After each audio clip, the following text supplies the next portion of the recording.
नमस्कार, मैं दिलावर सिंह वाघेला आपका हार्दिक स्वागत करता हूँ। आज के ये वीडियो में हम वीज़ा लेने के लिए हम कौन से उपाय कर सकते हैं, ज्योतिष के हिसाब से, वास्तु के हिसाब से, न्यूमरोलॉजी के हिसाब से, तंत्र वास्तु के हिसाब से या फिर जो भी एस्ट्रोलॉजी है उसके हिसाब से, वो मैं आपको बताऊँगा।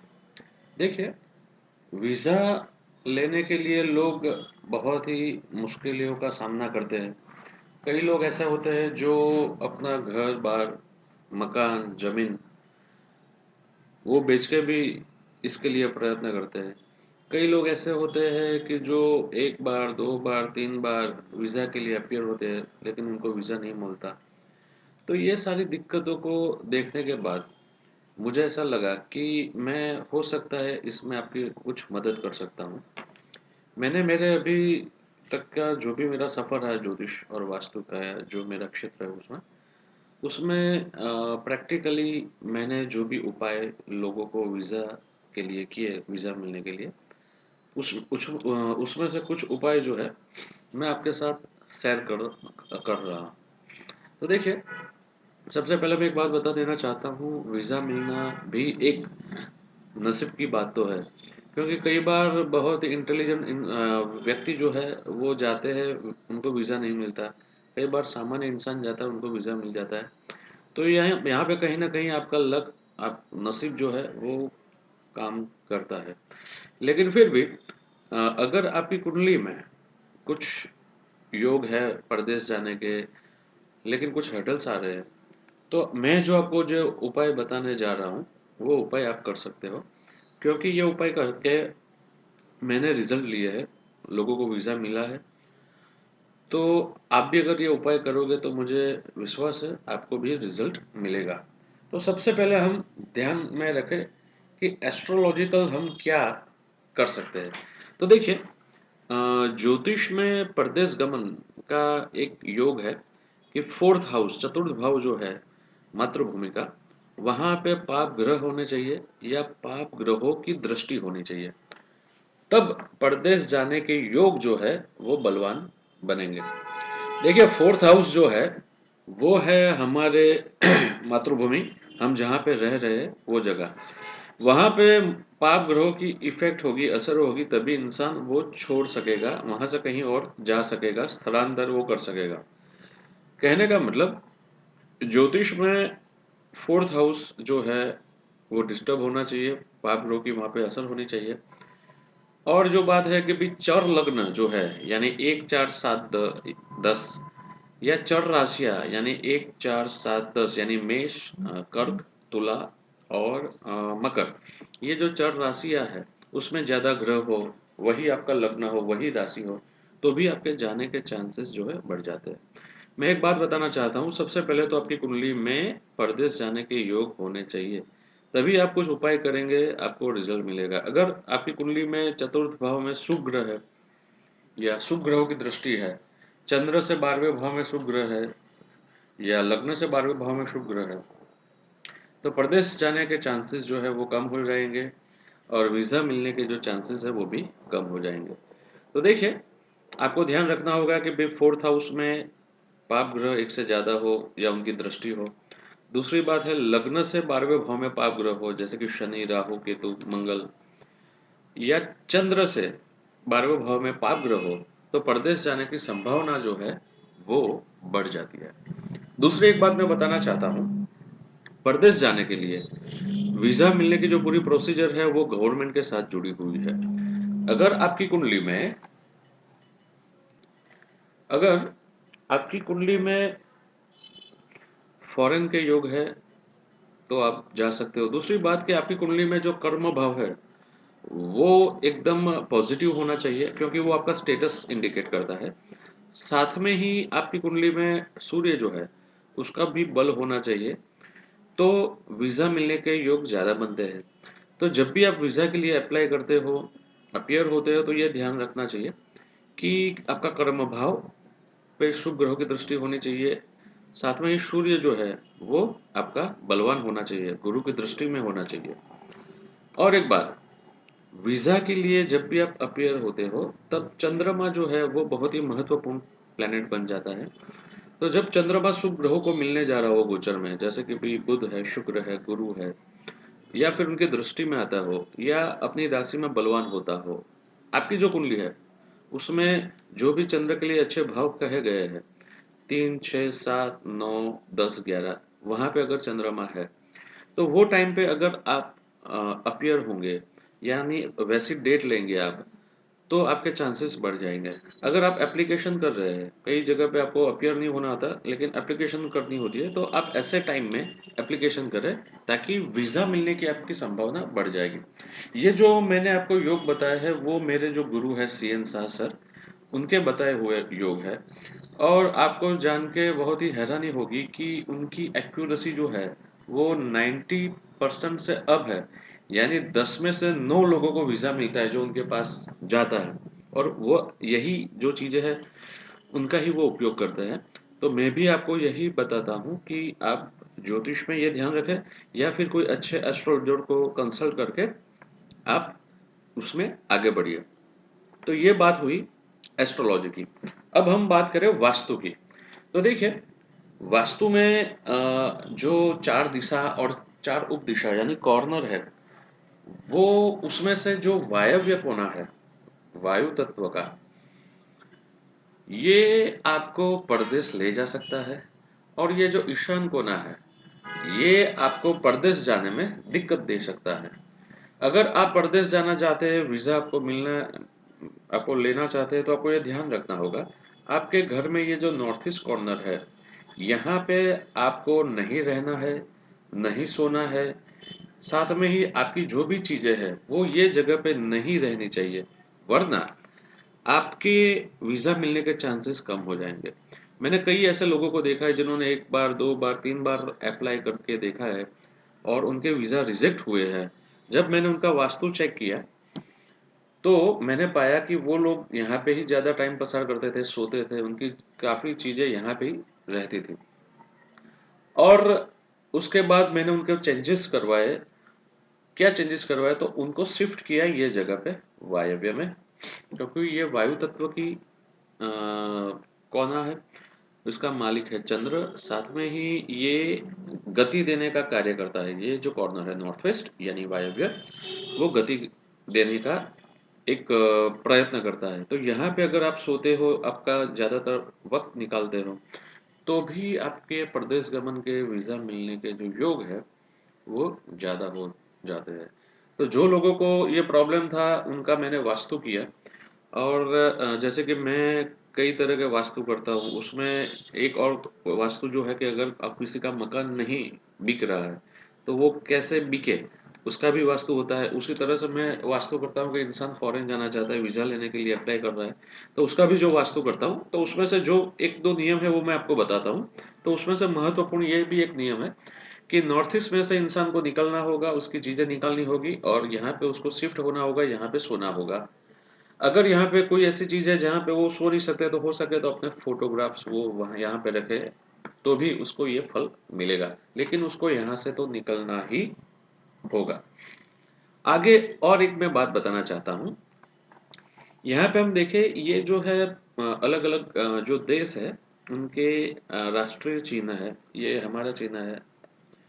तो देखिए, जिस कंट्री के लिए आपने एप्लीकेशन भरा है या अप्लाई कर रहे हो आप वीज़ा के लिए, वो हर कंट्री का एक नेशनल जो है एम्ब्लम यानी कि राष्ट्रीय चिन्ह होता है। वो चिन्ह जो है, या उसकी फोटोग्राफ या उसका कोई भी प्रतीक, आपको जो है ये जो जगह है, यहाँ पे इतनी सी जगह में आपको उसको स्थापित करना होगा। इससे क्या होगा? तो इससे आपको वो जो कंट्री है उनकी गवर्नमेंट की ओर से आपको सपोर्ट मिलेगा। यानी आपके जो योग है परदेश जाने के, वीज़ा मिलने के जो योग है, वो आपके ज़्यादा स्ट्रॉन्ग हो जाएंगे। तो जो भी कंट्री के लिए आप वीज़ा के लिए अप्लाई कर रहे हो, उनका जो राष्ट्रीय चिन्ह है वो यहाँ पे आप कहीं पे भी रख सकते हो। तो ये भी आपको एक सपोर्ट करेगा, आपको वीज़ा दिलाने में। और एक मैं बात बताना चाहता हूँ, तंत्र वास्तु के बारे में। तो देखिए, अगर आप वीज़ा के लिए अप्लाई कर रहे हो, अपीयर होने वाले हो, तो उससे पहले एक तंत्र वास्तु का एक जो प्रैक्टिकली मैंने डेवलप किया हुआ एक अ, उपाय है वो आपके लिए। एक तांबे का लोटा लीजिए, उसमें आप पानी भरिए, उसके ऊपर एक ढक्कन रखिए तांबे का। वो ढक्कन के ऊपर आप चावल बिछाएँ और उस पे आप चांदी का एक टुकड़ा रखें और वहाँ पे आप आपकी पासपोर्ट साइज़ की फ़ोटो जो है, वो रखें और ये जो पूरी चीज़ मैंने आपको बताई है, लोटा, उसमें पानी, उस पे ढक्कन, चावल, चांदी का वो टुकड़ा उस पे और साथ में ही मोती भी आप रखें, एक से ज़्यादा मोती रखें और आपका पासपोर्ट साइज़ का जो फ़ोटो है वो सब जो चीज़ें हैं, वो आप ये जगह पे स्थापित करें। नॉर्थ वेस्ट कॉर्नर वायव्य का जो कोना है, वहाँ पे आप ये सब चीज़ें स्थापित करें। तो उससे भी क्या है कि आपका जो है वीज़ा मिलने के और परदेश गमन यानी फॉरेन जाने के योग आपके ज़्यादा स्ट्रॉन्ग हो जाएँगे। आगे हम देखें, इसके सिवा और एक हम जो ज़्यादातर मैं यूज़ करता हूँ न्यूमरोलॉजी और उसमें हम क्या कर सकते हैं, तो उसमें ऐसा करना चाहिए कि इंसान की जो डेट ऑफ बर्थ है, उसमें जो उसकी डेट है या उसका जिसको दिनांक बोलते हैं या फिर पूरे डेट का टोटल यानी जिसको भाग्यांक बोलते हैं, डेस्टिनी नंबर। तो वो जो नंबर है, वही नंबर अगर जिस दिन आप अप्लाई करते हो वीज़ा के लिए या फिर अपीयर होते हो, वीज़ा की डेट लेते हो, वही दिन, तो भी आपकी संभावना जो है, वो वीज़ा लेने की बढ़ जाएगी क्योंकि वो दिन जो है, वो आपके स्वभाव, आपके विचार, आपके वर्तन, आपकी डेस्टिनी के साथ एक अच्छा तालमेल बनाएगा। यानी अगर आपकी डेट है 26 तो आप 26 का जो टोटल हुआ वो हुआ 8 तो हो सके तो आप ऐसी डेट पसंद करिए जिसका जो डेट 8 हो या फिर 17 हो या फिर 26 हो या फिर आपका पूरी डेट जो है उसका कोई टोटल हो रहा है 2 तो आप ऐसी डेट पसंद करिए जो जिसका दिनांक 2 हो यानी डेट सेकंड हो या फिर 20 या फिर 29 ऐसी कोई आप डेट ले यानी आपका जो दिनांक या फिर आपका भाग्य का अंक जो है वही डेट अगर आप लेंगे वीज़ा को अप्लाई करने के लिए या एप्लीकेशन के लिए अपीयर होने के लिए इंटरव्यू के लिए तो आपको वो एक अच्छा रिजल्ट देगा और आगे हम देखें कि कौन से देव देवता की उपासना करनी चाहिए तो देखिए मैं आपको एक बात बताना चाहता हूँ अगर आप अप्लाई कर रहे हैं तो आपको अगर आप हनुमान जी की उपासना करते हैं हनुमान जी के स्त्रोत जो है जैसे कि भजन बाण है हनुमान चालीसा है अगर वो आप करते हो तो उससे भी आपको एक सपोर्ट मिलेगा मैं इसका एक रीज़न बताना चाहता हूँ हम सब जानते हैं कि भाई हनुमान जी एक ही छलांग भर के इंडिया से श्रीलंका गए थे वो भी वीज़ा बगैर कहने का मतलब परदेश गमन का सबसे स्ट्रॉन्ग अगर कोई प्रतीक है तो वो हनुमान जी है आप उनकी उपासना करें